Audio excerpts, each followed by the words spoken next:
All right, so I've had a few people ask me about like my hiring processes, so I wanted to share a little bit on how I vet developers, or how I have vetted in the past and how I'm thinking about vetting in the future. Now, vetting your developers is like one of the most important steps, like in any business with software development, because particularly if you run a software development agency, and that's because that controls the quality of the work that you produce. And the quality of work that you produce dictates how big you can go, because certain high quality clients will only accept high quality work. And so if your work is always of the highest quality, you have access to all the clients in the world. Otherwise, you do not. And happy clients, like they give you more referrals, all those reasons. It is extremely important to have a really good team that you can be confident in. For context, I've been running a development agency for the past 2.5 years, and I've made all the hiring mistakes. I've hired other developers, freelancers, agencies, like full-times, part-times, and I have made best hires, worst hires. Like I've almost lost clients from making awful hires and not vetting them properly.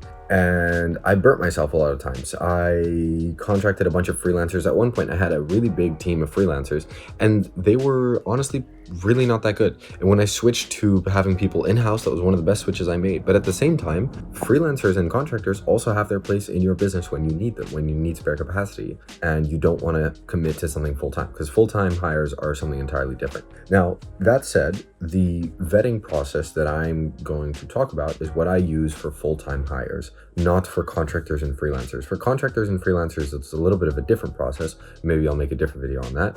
Let me know in the comments if that is something of interest. I'm happy to make. But fundamentally, in vetting a developer, I think that two things are very important. First and foremost, cultural and soft skills fit. And secondly, like the technical skills fit. And to explain both of those, the soft skills fit is extremely important because you need to be able to trust that this person will work with your team in a way that you are happy with. What I mean by that is you need your team to be a pleasant place to work in. The people that you work with will make or break your enjoyment in your work, in like the day-to-day, and they will make or break the enjoyment of other people on the team as well. So if you got one guy on the team who makes everybody hate their lives, that destroys the morale of the entire team. It is really, really important. And actually, I'll talk a little bit more about team dynamics at the end of the video, but soft skills fit is extremely important to understand, like, how does this person think? On what values do they operate? Because people operate on different values, and evaluating that is really important. Now, at this point, I think like actions speak louder than words. So it's very hard to guarantee. Somebody says that they like apples, but in reality, they only eat oranges, right? Like their actions speak louder than their words. They clearly prefer oranges. That's a very simple example, but that does happen a lot of times, right? People say one thing and then you work with them and the experience is not quite that. That does happen, like to anybody, but you cannot filter completely for that. But the thing that you can do is just have a chat with them. And so the way that I've previously run hiring cycles is a 2 interview process. I'd first just interview to get to know the person, and I would just try and build some rapport with them. And so like make friends with this person. Is this somebody who I would like to work with and who I would enjoy working with? Like, can they hold a decent conversation as a human being, as a friend? Like, would I be able to go out with them and like have a good chat? That, I think this is like a genuinely important skill set to some degree. You just have to be able to get on with them. And do you like kind of chatting with this person, because you'll be seeing a lot of them if you hire them, right? So first, it's really that. And in that interview, I also get an idea for what do they want to do, where do they want to go, and why do they want this job? Because understanding those motivations is really important, because you want to be able to help somebody get to where they want to be. If you are not a stepping stone toward where they want to be, then you are clearly some sidetrack thing, and you are going to be treated as a second priority, which is not what you want to be in a business, especially a small business. You cannot afford, I think, a lot of the time. It's a dangerous bet, and it's one that should be taken very carefully. So you want to understand their motivations, why they're doing what they're doing, why are they looking for a job. Things like that is what I try and feel out for in the first interview, because it gets me an idea of their situation. And if they're getting a job just for the money, then maybe that's not somebody that you want long term. But if they have some more alignment with like your company or the position, and they want to practice certain skills, like that becomes a lot more interesting for them and for you. And that's really what you want to create. I think it's like in a small company, probably you cannot compete with pay. you're not going to pay the highest salary in the world. There are other people who can pay higher. And so if you want to retain a team, and that should be your goal if you're hiring full-time, like you want to be able to retain them for a long time. That is how you build like a solid business. You want a foundation of people that you can trust and rely on. And if you want to build that, a big part of it is you have to build a culture where people feel excited because you are helping them move toward their goals. And that is a really important part of like team and management and culture. And I suppose I should make another video on that. That's not really directly related to the vetting process, but yeah, so you have that side of vetting, which is like, what is their situation? Why do they want this? Why are they out of an old job? Like, what is their overall situation? And do their soft skills match what you need, right? So like if you need a team leader, obviously you need to be able to hold a bit more of a social conversation with them. If they're just, if they're more a like developer who's just focused on a particular thing, maybe they don't need as much, but they still need good communication practices and things like that. Then we move into the second interview, which is the technical skills. And the technical side of things, the most important part is attention to detail and assumption of responsibility. What I mean by that is I'll usually give people a take home after the first interview, and I'll say, like, here's a task. It should be something that, like, it's something that you can do in a weekend. I don't want to be asking somebody for a lot of work, but I prefer take homes to live coding, because live coding I think really does not simulate like actual tasks, and it does not give you enough time to see their attention to detail or not. So I give them a take home. They go ahead and do it. They send me their code like in a GitHub repository and a live demo. And the first thing that gives me an idea is their quality of work. And I mean the standards. Typically, I will provide designs, or I will ask them to try and come up with something very, very simple. I mean, so far I've always provided designs because I don't think they need to be a designer, but when like immediately I can tell when somebody does not have high standards when I look at the details. So I look at the box shadow, I look at the border radius of the buttons, the curvature basically. I look at the spacing. There's actually a really simple trick that I do sometimes, and I think there's an extension to do this, but you screenshot the design and you screenshot the page that's being coded, and you use Figma or some kind of design tool, and you put both images on top of each other and you set opacity to 50%. And so they're both transparent, and you can see, does the design match what was made? And something pixel perfect is very hard to find, but a lot of people are completely off. A lot of people do things completely, like, they just don't have attention to the detail. They make something that's like kind of there, it's like in the right direction, but like that is not good enough. And this is in the context of, for example, a front-end developer, right? Like a back-end developer is something a little bit different. Obviously, you don't expect the back-end developer to have as much design eye, like that is not their job. They possess a different and equally useful skill set, but you want to basically be able to evaluate their level of like detail in the task. And then how do they think about functionality? So one of the take homes that I had people do for my last hiring cycle was a like scheduling tool for like a tennis court thing. That was the kind of like design task or front-end task. That was the front-end task. There was one candidate specifically who did a really good job of like, she started the task and then she's like, oh, this is really interesting because you can play with time zones and things, because like you could select location.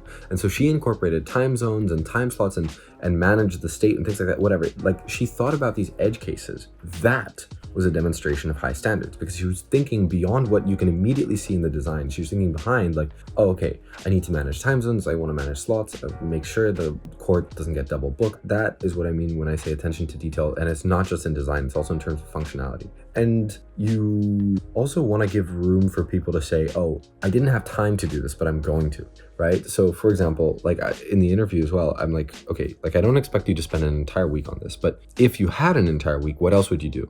And that is where you can also expect people to show their attention to detail, not necessarily in the code, but they're like, oh, actually, I know that this is not mobile responsive and this doesn't work and this button is broken, but that's all the stuff I would fix, and this detail and that detail. And the more details they list, the more I know that they are cognizant of those details to begin with. The number of times where I ask, what else would you do? And people are like, not much, like, I think it's pretty good. I think it's pretty much there. Like that, like I know that, and then I see the details that they're missing. Like I know that we disconnect, right? And so immediately I'm not going to hire that person, because I know that I have higher standards than them. I'm going to have to be dragging them up and reviewing things, and I cannot trust them to do them to the standards that I want them to be done. So that is really, really important. This technical interview is about seeing their standards. And another thing is like testing. Like I told some people that I really wanted to see testing in the take homes, and basically nobody did them, the tests. Nobody wrote the tests. And that was also for me a little bit frustrating, right? Like that is how I vet developers, and has been good. Like the take homes work well. They have to be a small task. because you don't want to ask somebody for a huge chunk of their time, but something where you can see their attention to detail is extremely important. And that also means that you have to raise your own bar for that attention to detail and push that further and continuously push that further. If you don't look at the work that you did 6 months ago and think it's shit, then it's probably because you're not pushing your bar further. And so that, I think, is really important. I think the only third ingredient that I would add to that list is, like, when I said assumption of responsibility, what I mean by that is somebody who takes up responsibility for mistakes and very quickly. So for example, I say, oh, we need to do testing for this. And they're like, oh yeah, yeah, absolutely, we need that. Like, very quickly to own up to those things. There's no problem. Like, everybody fails. I fail on a daily basis. So does everybody else. Like, it's a very normal thing. And I think the faster people own up to that, the better we can move and work together. And that is something that is very, very valuable in people. And so on calls, like when people own up to their mistakes, there was one guy who I asked about testing and he hadn't implemented it. And so, myself and my other developer who were on the call interviewing the potential candidate, we asked about a particular testing framework. And okay, have you worked with this? He said yes. And so we asked a few more questions. He didn't know anything